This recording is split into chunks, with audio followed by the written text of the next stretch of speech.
예레미야는 계속해서 죄와 심판에 대해서 말합니다. 우리가 오늘 본문 1절을 보면 금강석 끝 철필이라는 도구가 나오는데요. 이 도구는 필기구입니다. 단단한 돌이나 바위에 글을 새길 때 사용하는 필기구입니다. 그렇게 새기는 글은 지워지지가 않습니다.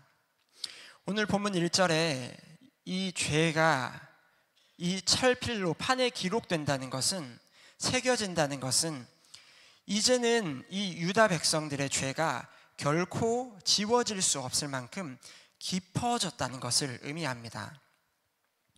죄가 만연해졌다는 것입니다. 그만큼 죄가 쌓이고 쌓여서 가득 채워졌고 그 죄의 깊이도 아주 깊어졌다는 것을 말합니다. 노아의 때도 그랬습니다. 그리고 예레미야의 때도 지금 그렇습니다. 그리고 지금 우리의 때는 여러분들은 어떠하다고 생각하십니까?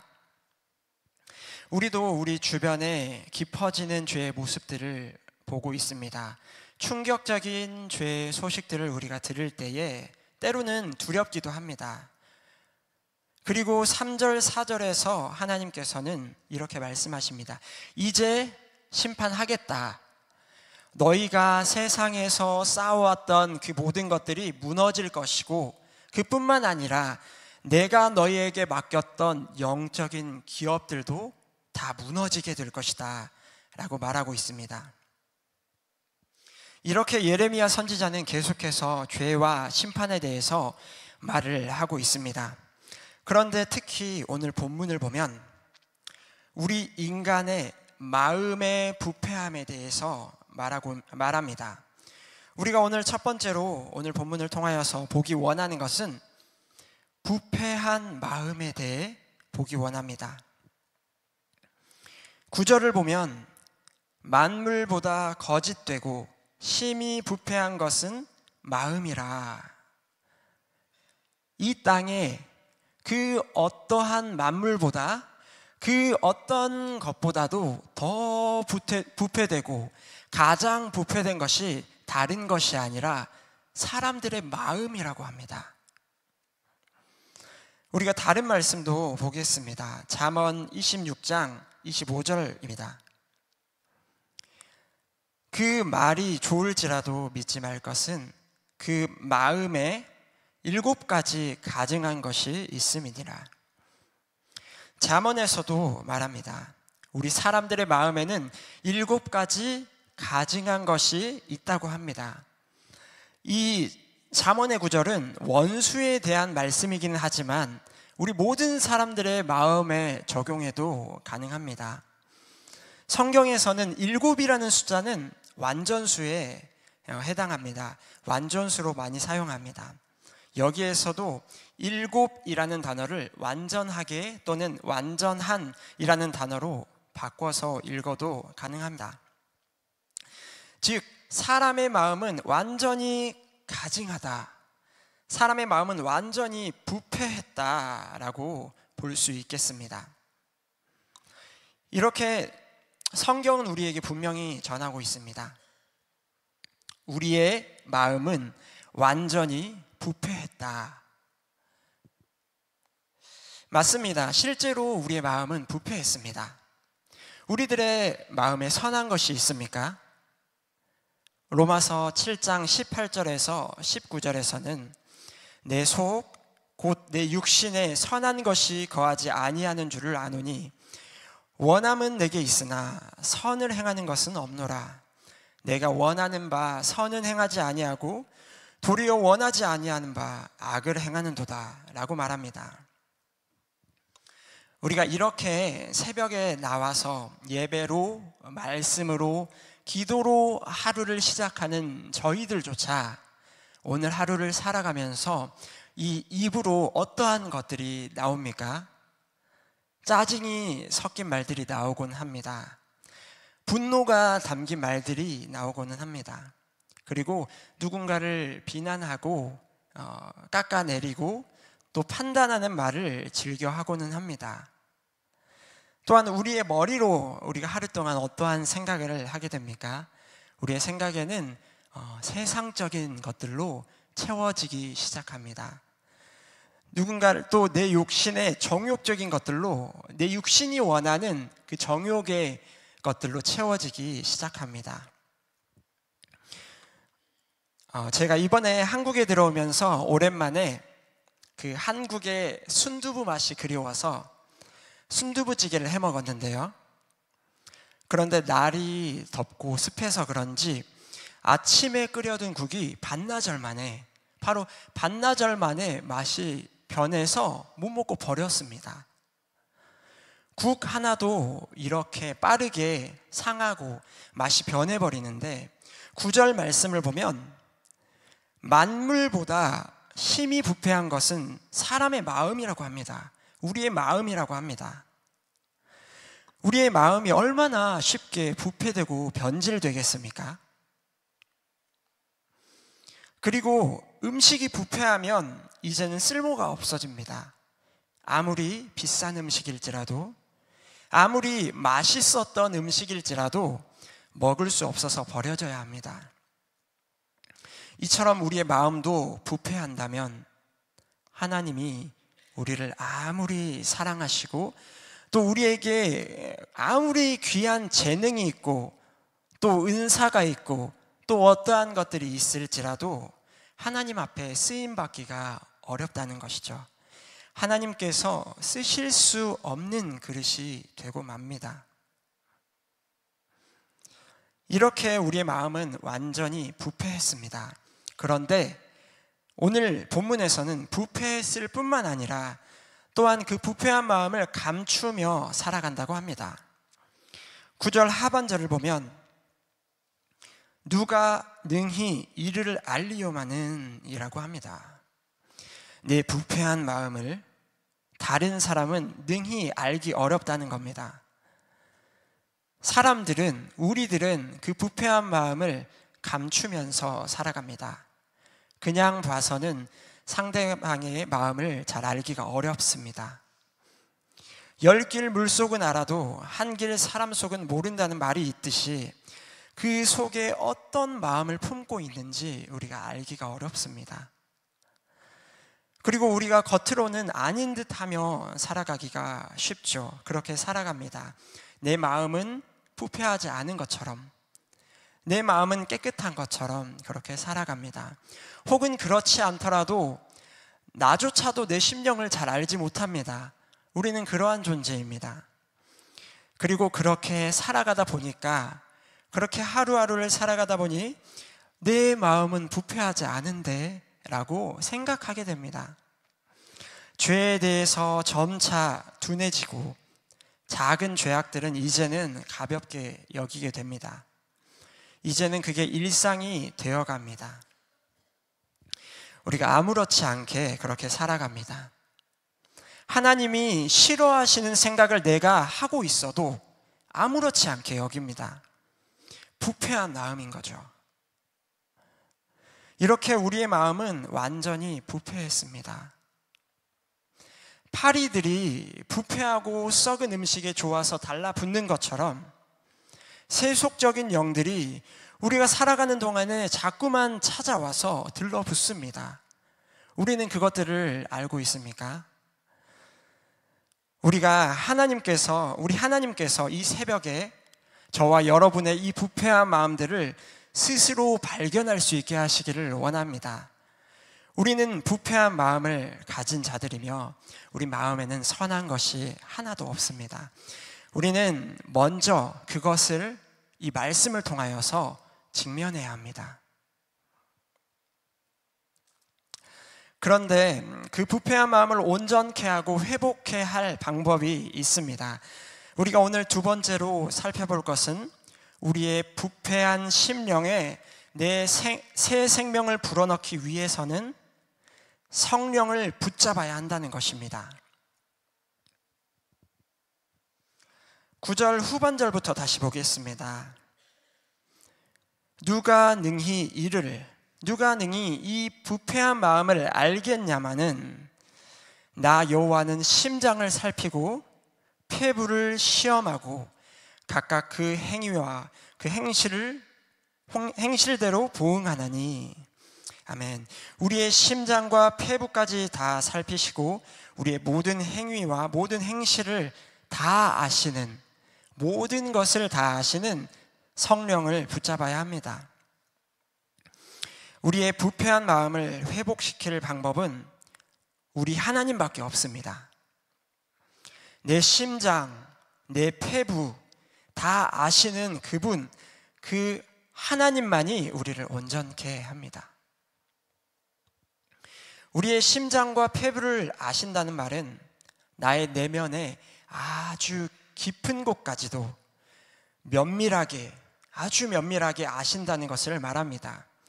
내 안에 꼭꼭 감추어 두었던 그 수치와 부끄러운 것들을 아주 자세하게 아신다는 겁니다. 고린도전서 2장 10절 말씀입니다. 오직 하나님이 성령으로 이것을 우리에게 보이셨으니 성령은 모든 것, 곧 하나님의 깊은 것까지도 통달하시느니라. 우리 성령님은 우리의 심령을 가장 잘 아십니다. 우리의 죄성도 가장 잘 아십니다. 그리고 그걸 해결할 방법도 가장 잘 아십니다. 우리의 더러운 마음을 씻기 위해서 우리는 반드시 성령을 붙잡아야 합니다. 죄를 이기는 능력은 우리 성령님께만 있습니다. 오직 성령의 힘으로만 죄에서 승리하는 삶이 가능합니다. 우리에게는 넘어짐을 반복하는 고질적인 죄들이 있지요. 끊으려고 해도 잘 끊어지지 않는 중독적인 영역들도 우리에게 있습니다. 그것들을 오직 성령과의 친밀함으로 이겨낼 수 있습니다. 그리고 또 누군가에게는 도무지 해결되지 않는 미움의 마음이 담겨 있을 수 있습니다. 또 누군가에게는 조절되지 않는 분노의 마음들, 화가 차 있을 수 있습니다. 이것은 교회에 다니는 하나님을 믿는 우리에게 말하는 것입니다. 우리에게도 하고 싶지 않아도 분노가 나오고 미움이 나오는 그러한 마음이 우리 가운데 있을 수 있습니다. 이런 것들도 우리가 오직 성령을 붙잡을 때 어둠의 세력을 이길 수 있습니다. 우리의 약하고 또 말을 도무지 안 듣는 내 육체를 다스리기 위해서는 우리가 성령을 붙잡기를 힘써야 합니다. 그러면 중요한 것은 우리가 어떻게 성령을 붙잡을 수 있을까요? 간절히 성령을 구해야 할 겁니다. 부르짖어야 할 겁니다. 너무나도 당연하게 우리는 다 알고 있듯이 기도함으로 성령이 충만하게 우리에게 오실 때까지 기다려야 할 것입니다. 인내함으로요. 그런데 그러면서도 동반되어야 할 한 가지가 있습니다. 우리가 오늘 그것을 보기 원합니다. 베드로전서 1장 15절입니다. 오직 너희를 부르신 거룩한 이처럼 너희도 모든 행실에 거룩한 자가 되라. 아멘. 우리가 함께 다시 한번 읽어보기 원합니다. 시작.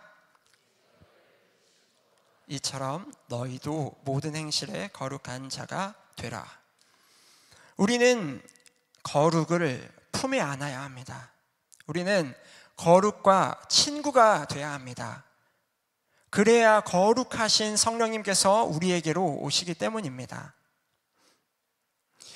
거룩하기 위해서 성령이 필요한데 이 또한 성령 충만을 위해서 거룩이 필요합니다. 이 영적인 상호작용을 우리가 이해하기 원합니다. 즉 우리가 거룩하게 되려고 힘쓰는 노력과 의지도 정말 중요하고 필요하다는 것입니다. 성령의 충만을 위해서 말입니다. 그리고 우리가 이 말씀을 기억하면서 오늘 한날을 우리가 이 고백으로 살아가면 어떨까요? 하나님, 주님이 원하시지 않는 말이 있다면 제가 오늘 하루를 살아가면서 그 말 한마디도 제가 하지 않기를 원합니다. 하나님, 주님이 원하시지 않은 행동이 있다면 제가 오늘 하루 제가 그 행동을 행하지 않겠습니다. 하나님, 주님이 원하시지 않는 생각이 있다면 제가 그것을 생각하지도 않겠습니다. 거룩한 삶을 위해서 오늘 하루 순간순간을 깨어서 살아가기 위해서 우리가 힘써 보는 것입니다. 노력하는 것이고 의지를 들여보는 것입니다. 우리가 어떻게 완전히 거룩할 수 있겠냐마는 베드로전서 말씀을 붙잡는 것이죠. 거룩하신 우리의 하나님처럼 너희도 모든 행실에 거룩한 자가 되라. 너희도 모든 행실에 거룩한 자가 되라. 이렇게 말씀하셨으니 우리가 오늘 또 힘써 보는 것입니다. 우리가 이 거룩이라는 것을 너무 멀리 있는 것으로 여기지 않기를 바랍니다. 나와는 너무 동떨어진 것이라고 이야기하고 생각하지 않기를 바랍니다. 거룩을 품에 안으시기를 원합니다. 내가 거룩하게 살리라. 그 열정을, 거룩에 대한 열정을 저와 여러분들이 함께 품기를 바랍니다. 그때에 우리 성령님께서 우리의 부패한 마음을 새 마음으로 바꾸어 주실 것이라 믿습니다. 그리고 우리가 오늘 본문에서 우리 부패한 마음을 회복할 방법을 한 가지 더 제시해 주십니다. 오늘 우리가 마지막으로 볼 것은 여호와를 의지하고 의뢰해야 한다는 것입니다.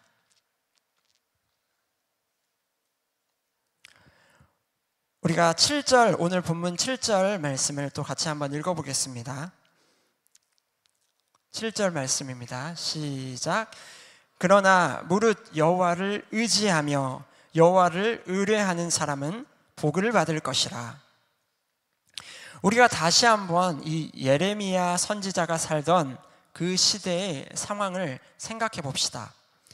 죄는 쌓일 대로 쌓였습니다. 깊어질 대로 깊어져 있었습니다. 하나님께서도 참을 대로 참으셨지만 결국 심판은 결정되었습니다.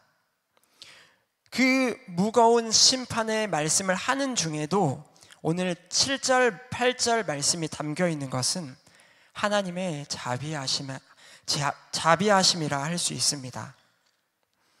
완전히 망할 수밖에 없었던 그들에게도, 완전히 소망 없던 우리에게도 회복의 방법이 분명히 있다는 것입니다. 그 방법은 바로 여호와를 의지하고 의뢰하는 것입니다. 의지한다는 것은 믿는다는 것입니다. 그리고 의뢰한다는 것은 믿고 부탁한다는 것입니다. 즉 의뢰는 기도라고 볼 수 있겠습니다.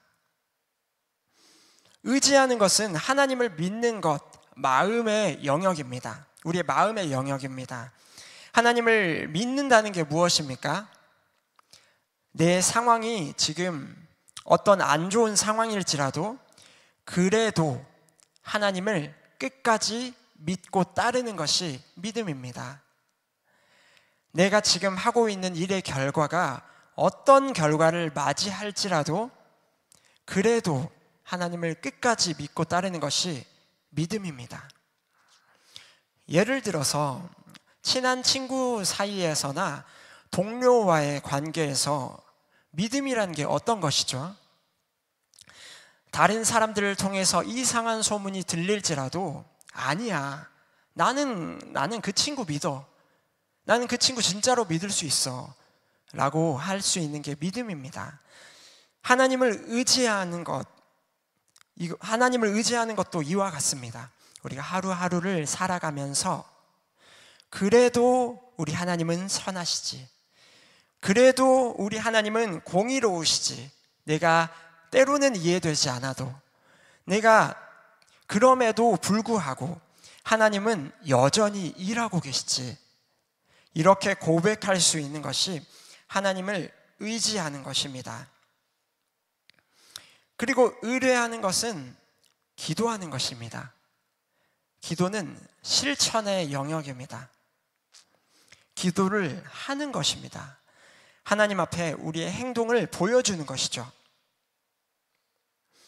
내가 1시간 쉴 수 있는데도 기도회에 나와서 기도를 하는 것, 내가 1시간 공부를 할 수 있음에도, 내가 1시간 나를 위해서 사용할 수 있음에도 기도회에 나와서 기도를 하는 것, 이게 하나님께 의뢰하는 것입니다. 1시간, 2시간 기도하는 거 쉬운 것이 아닙니다.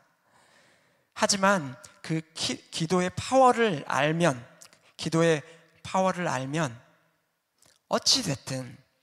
우리가 어찌됐든 기도의 자리로 나오게 됩니다. 때로는 우리가 기도가 잘 되지 않을 때가 있죠. 또 때로는 기도를 해도 뭔가 느껴지지 않을 때가 있습니다.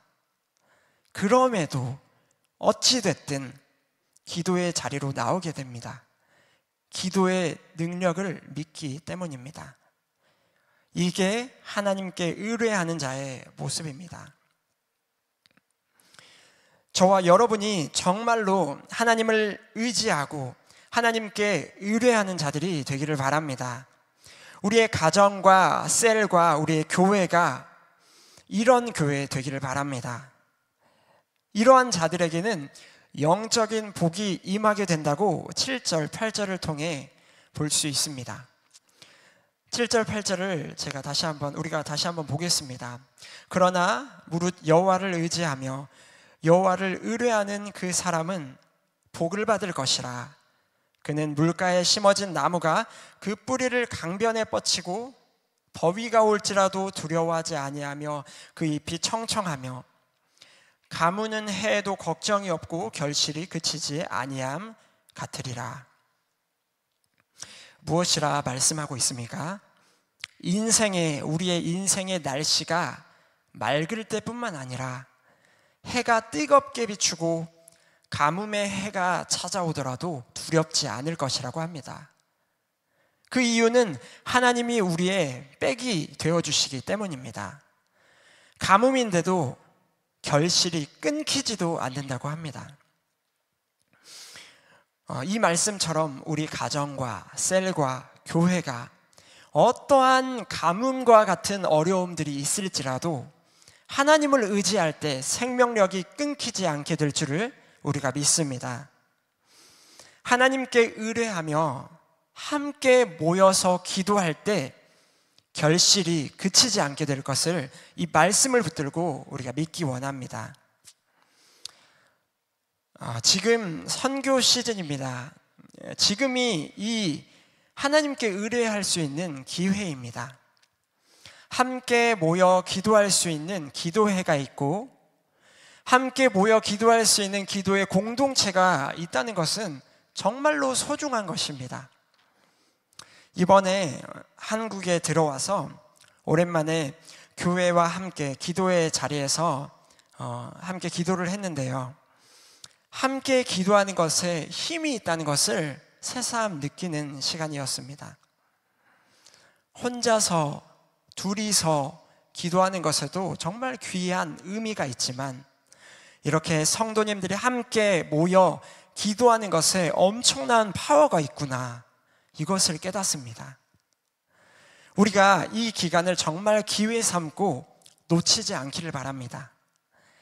다시 여호와를 의지하며 의뢰하는 우리의 회복의 시간, 또 우리 교회의 회복의 시간 되어지기를 바랍니다. 그런데 반대로 하나님을 의지하지 않고 마음이 하나님으로부터 떠난 사람들이 어떻게 될지 그것도 말씀하고 계십니다. 5절, 6절입니다. 여호와께서 이와 같이 말씀하시니라. 무릇 사람을 믿으며 육신으로 그 힘을 삼고 마음이 여호와에게서 떠난 그 사람은 저주를 받을 것이라. 그는 사막의 떨기나무 같아서 좋은 일이 오는 것을 보지 못하고 광야의 간조한 곳, 건건한 땅, 사람이 살지 않는 땅에 살리라. 마음이 여호와에게서 떠난 사람은 좋은 일이 오는 것을 보지 못한다고 말합니다. 여러분들은 어려운 일이 닥쳤을 때, 중요한 일들 앞에 섰을 때 어떻게 행동하십니까? 어려운 일이 닥쳤을 때 하나님이 아닌 주변 사람들과 이야기하면서 풀고, 또는 그 외에 다른 것으로 푸는 사람들이 있습니다. 크고 작은 일들 앞에서 하나님께 의뢰하지 않고 마음이 여호와로부터 떠나버린 사람들이 있습니다. 그런 사람들은 좋은 일이 오는 것을 보지 못한다고 하는 것입니다. 기회를 기회로 알지 못하고 영적인 눈이 닫혀버리는 것입니다. 정말로 안타까운 것은 우리의 마음이 하나님으로부터 멀어지는 그 시기로 인해서, 그럼으로 인해서 우리에게 오는 좋은 일들을 놓치는 경우가 많다는 것입니다. 우리가 하나님으로부터 멀어짐으로 인해서 일생일대에 올까 말까한 기회를 놓칠 수도 있습니다. 정말 소중한 인생의 시기들을 그저 덧없이 흘려보내기도 합니다. 우리의 마음이 하나님으로부터 멀어짐으로 인하여서 우리는 또 똑같은 인생의 광야길을 반복해서 돌게 되기도 합니다. 그럼에도 우리의 하나님은 사랑이시고 자비하셔서 우리가 돌이킬 때 다시 기회를 주시는 하나님이시지만, 조금이라도 더 일찍 그 기회를 붙잡을 수 있었다면 그 인생이 얼마나 복될까요? 이렇게 마음이 여호와에게서 떠난 사람은 분별력을 잃어버립니다. 이상하리만큼 분별력이 사라집니다. 아주 사소하고 간단한 일임에도 불구하고 눈이 가리워진 것처럼 잘못된 선택을 할 때가 있습니다. 하나님과 멀어졌기 때문에 분별력을 잃어버리고 지혜를 잃어버린 것입니다. 우리도 마찬가지입니다. 우리도 하나님과 멀어졌을 때, 하나님과 조금 멀어졌을 때 분별력을 잃어버리고는 합니다. 내가 그때 왜 그런 선택을 했지? 내가 뭐에 홀렸었나? 여러분들도 때로는 분별력 없이, 지혜 없이 행동할 때가 있지 않습니까? 그때에 내 마음 깊은 곳을 돌아봐야 합니다. 내가 하나님과 멀어지지 않았나? 내 마음이 하나님으로부터 떠나 있지는 않았나? 그때 다시 한번 마음을 하나님께로 돌이키고 분별력과 지혜를 달라고 기도해야 합니다. 작은 그 분별력 없는 선택이, 그것들이 작다고 여겨서는 안 됩니다. 작은 그 무지함으로 인해서 큰 문제의 시작이 되기 때문입니다. 우리는 정말 크게 무너지는 사람들의 뉴스를 듣고 보고는 합니다. 하지만 그들이 그렇게 넘어지고 무너진 것이 처음부터 큰 문제는 아니었을 것입니다. 우리의 마음이 하나님으로부터 조금씩 떠나서 분별력이 없는 작은 선택들이 그 시작점이었을 것입니다.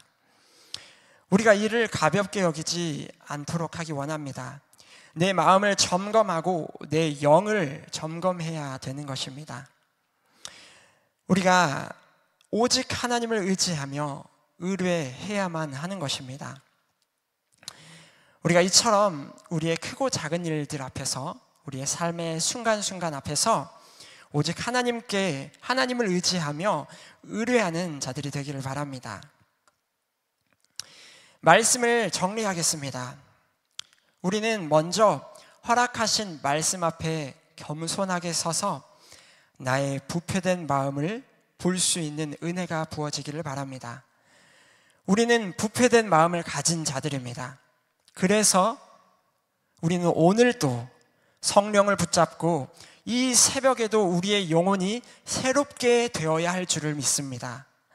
오늘 하루 주님이 기뻐하시는 말과 행동만 하기를 힘쓰며 여호와를 의지하고 여호와께 의뢰하는 한 날 되시기를 바랍니다. 기도하겠습니다. 하나님, 주님의 말씀이 어찌나 소중하고 달콤한지요. 주님의 말씀이 우리 영혼을 살리십니다. 주님의 말씀이 우리에게 새 힘을 주시고 우리에게 새 생명을 불어넣어 주십니다. 오늘 또 이 생명의 말씀을 붙들고 간절히 기도하는 모든 자들에게 성령의 충만함을 허락하시고 오직 우리 여호와 하나님만을 의지하고 의뢰하는 인생들 되게 하여 주시옵소서. 감사합니다. 예수님의 이름으로 기도합니다. 아멘. 우리가 함께 기도하겠습니다. 우리가 이러한 마음으로 기도하기 원합니다. 하나님, 우리에게 깨닫는 마음을 주사 우리 자신의 부패하고 변질된 마음을 보게 하여 주시옵소서. 성령으로 비추어 주사 모든 어둠이 드러나게 하시고 성령이 없이는 우리에게 소망이 없다는 것을 깨닫게 하여